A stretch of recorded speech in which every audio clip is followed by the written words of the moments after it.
जय हिंद साथियों, आपने देखा होगा कि कई बार ऐसे मामले सामने आते हैं जिसमें लड़की का आरोप रहता है कि लड़के ने शादी करने का झांसा देकर उसके साथ शारीरिक संबंध बनाए या जबरन शारीरिक संबंध बनाए।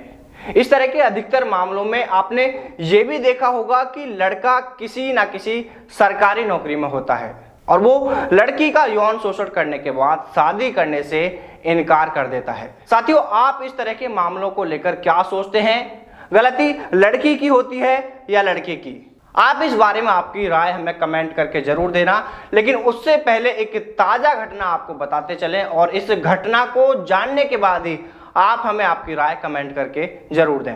दरअसल ताजा मामला सेना के एक जवान को लेकर सामने आया है। यह झारखंड के कोडरमा जिला अंतर्गत झुमरी तलैया थाना क्षेत्र का मामला है, जिसमें झुमरी तलैया थाना क्षेत्र के गांव कर्मा पुतो निवासी करीब 18 वर्षीय एक नाबालिग लड़की ने तलैया बस्ती के वार्ड नंबर 2 में रहने वाले 25 वर्षीय अनुराग कुमार पिता नंद किशोर यादव पर शादी का झांसा देकर उसके साथ यौन शोषण किए जाने का आरोप लगाया है और इस बारे में पुलिस में एफआईआर दर्ज कराई है। जिस युवक पर यह आरोप लगे हैं वह सेना में कार्यरत है।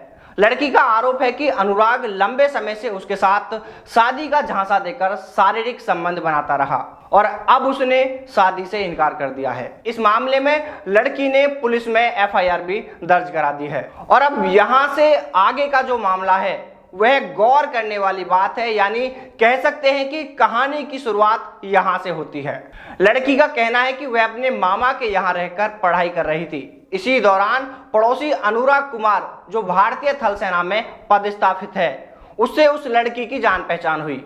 अनुराग मार्च 2019 में छुट्टी लेकर अपने घर आया हुआ था। इस बीच एक दिन रास्ते में उससे लड़की की मुलाकात हुई और उस लड़के ने यानी सेना के जवान ने मुलाकात के दौरान ही लड़की से उसका मोबाइल नंबर मांगा, जिस पर इस लड़के ने अपने मामा के घर के मोबाइल का नंबर उसे दे दिया और इसके बाद से इन दोनों में मोबाइल पर बातचीत का दौर शुरू हो गया। जब वह लड़की मामा के घर होती थी तो तब मामा के घर के मोबाइल नंबर पर तथा जब वो लड़की अपने घर होती थी तो उसके घर के नंबरों पर अनुराग कॉल करके उससे बात करने लगा। इस दौरान अनुराग ने अप्रैल 2019 में अपने प्यार का इजहार करते हुए उस लड़की से शादी करने की बात कही और लड़की ने अनुराग का यह प्रस्ताव स्वीकार कर लिया। महीनों तक दोनों के बीच में बातचीत का दौर चला, जैसा कि रिपोर्ट में बताया गया है। और फिर इसी बीच अगस्त 2019 में सेना का यह जवान अनुराग छुट्टी लेकर अपने घर तलैया बस्ती पहुंचता है।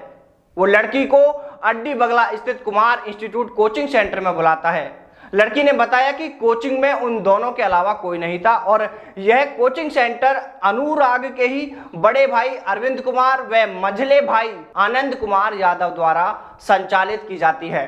कोचिंग सेंटर में अनुराग ने लड़की को अकेला पाकर उसके साथ जबरदस्ती शारीरिक संबंध बनाने की कोशिश की, जिस पर लड़की ने इसका विरोध किया, लेकिन अनुराग ने उस लड़की को कहा, उसे शादी का झांसा देकर कहा कि मैं तुमसे प्यार करता हूं और शादी भी तुमसे ही करूंगा। और फिर इसके बाद उस सेना के जवान ने इस लड़की के साथ शारीरिक संबंध बनाए। साथियों, ऐसा रिपोर्ट में बताया गया है। जो उस लड़की ने पुलिस में रिपोर्ट दी है उसमें ये तमाम बातें लिखी हुई हैं। रिपोर्ट में यह भी बताया है कि वह अगस्त 2019 में फिर छुट्टी पर घर आया और अलग अलग दिन बुलाकर इसी कोचिंग सेंटर में उसने उस लड़की के साथ 4 बार शारीरिक संबंध बनाए। इसके बाद दिसंबर 2019 में, मार्च 2020 में और सितंबर 2020 में भी उसने इस लड़की को इसी कोचिंग सेंटर में बुलाकर उसके साथ बार बार शारीरिक संबंध बनाए। इस लड़के ने 17 मार्च 2021 को इस लड़की से शादी करने से इनकार कर दिया और 21 मार्च को वह खुद ही छुट्टी लेकर घर पहुंच गया।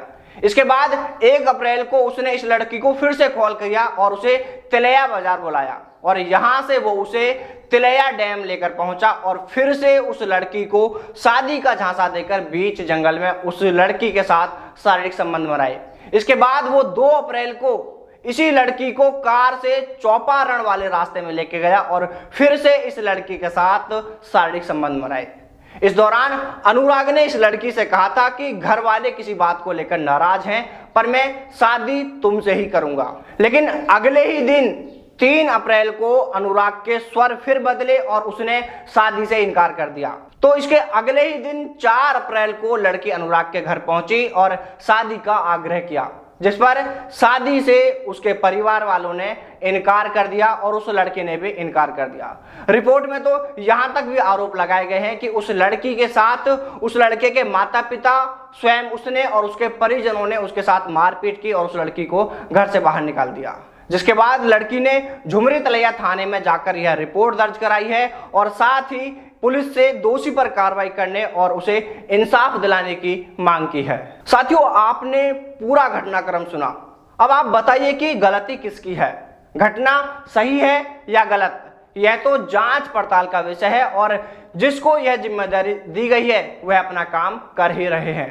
लेकिन सवाल यह उठता है कि अगर लड़की का आरोप सही है तो लड़के ने शादी से इनकार क्यों कर दिया? क्या शारीरिक संबंध बनाने तक ही प्यार था? क्या उसके साथ जो मन में आया सो किया और जब मन भर गया तो शादी से इनकार कर दिया?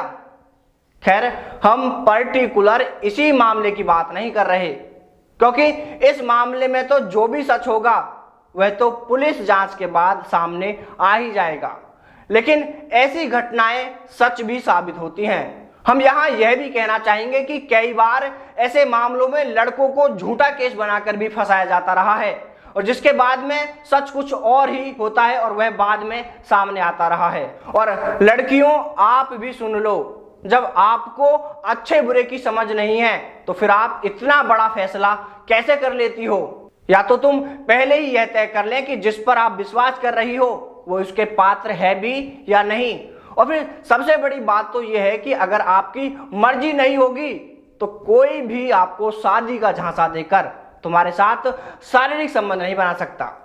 जब तक आपकी मर्जी नहीं होगी तब तक यह सब हो ही नहीं सकता।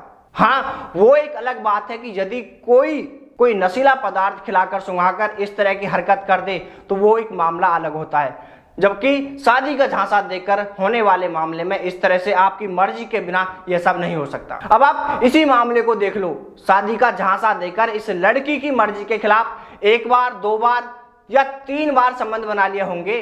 अरे तब तो उसको समझ में आ जाना चाहिए था, लेकिन वो बार बार ये सब करता रहा और वह लड़की चुप रही। ये आपकी मर्जी के खिलाफ तो नहीं लगता, लेकिन अगर फिर भी उस जवान ने ऐसा किया है तो ये गलत है और उसको इसकी सजा जरूर मिलेगी। और यह तो जांच पड़ताल का विषय है और पुलिस इस मामले में जांच पड़ताल करेगी और जो भी सच होगा वो आपके सामने आ जाएगा। वैसे अगर ऐसे मामलों में देखा जाए तो अगर कोई भी शादी का झांसा देकर किसी लड़की के साथ संबंध बनाने की बात करता है तो लड़की को सबसे पहले उस लड़के को कहना चाहिए कि पहले शादी, उसके बाद ही और कुछ। ऐसा करने पर ही उस लड़के की हकीकत आपके सामने आ जाएगी। वो आपसे कितना प्यार करता है इसका पता भी आपको चल जाएगा और आप हो सकता है कि इस तरह की घटनाओं से भी बच सकें।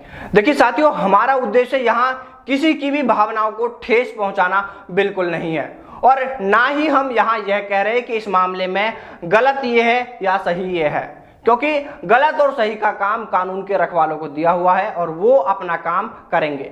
लेकिन ये तो आप भी जानते हैं कि ऐसी घटनाएं समाज के लिए ठीक नहीं है, इसलिए ऐसी घटनाओं पर रोक लगनी चाहिए। और अब आप सभी हमें कमेंट करके आपकी राय दे सकते हैं कि इस तरह के मामलों को लेकर आपकी क्या राय है, आप क्या सोचते हैं।